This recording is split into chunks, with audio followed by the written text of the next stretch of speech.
There may come a time when you want to be able to control an instrument using multiple MIDI channels. One of the most popular reasons would be when you're working with a multi-timbral VST instrument or hardware device. For instance, I have a Motif XS that has tons of great sounds on it. I want to be able to use the multiple MIDI tracks to trigger the various sounds at the same time. No problem. Let's add 4 MIDI tracks. Make them a little bit larger. Perfect. I should mention that it's best that the MIDI device is set up in the MIDI Device Manager. This will allow you to see all of your patches right in the inspector, instead of just sending each channel to a generic MIDI channel.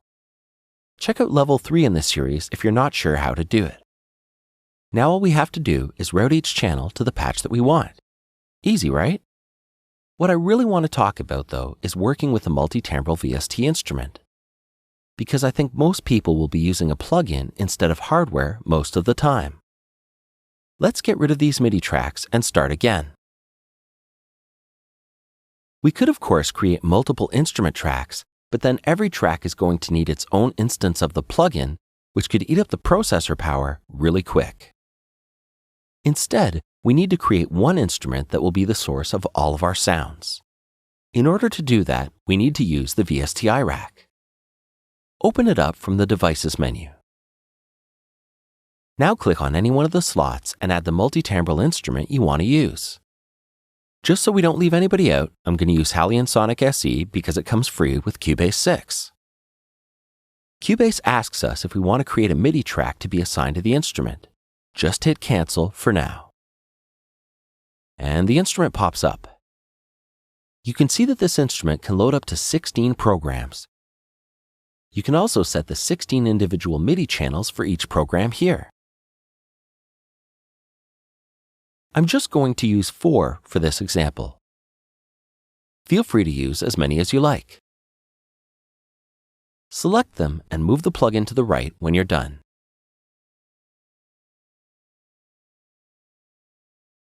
Now add 4 MIDI tracks again.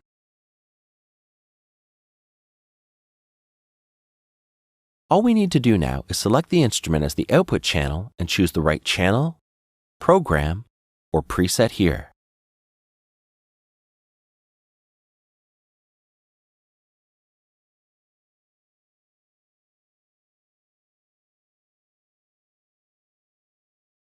Notice on the plugin, I can select from a number of outputs for each of the programs. This allows me to EQ and add effects to each sound separately using Cubase's mixer. This instrument is so powerful and conserves a lot of CPU through integrating everything into one place. Now we're not done yet. Open the mixer to see what I'm talking about. Even though we've selected individual outs for our programs, the mixer only shows one stereo output. To correct this, go to the VST Instruments panel. We can easily click here to see all of the available outputs the instrument has to offer. Now check out the mixer.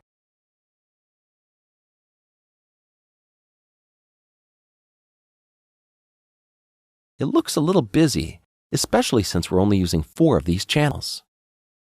Go back to the VST Instruments panel, choose the Deactivate option, and you will be left with only one output. Now you can freely add single channels to the mixer.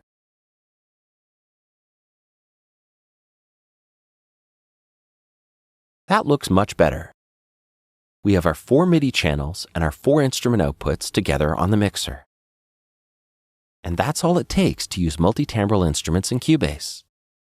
I know that was kind of a roundabout way of showing you the output configuration, but some earlier versions of Cubase would automatically load up all of the outputs, and I wanted to show you why they made the change.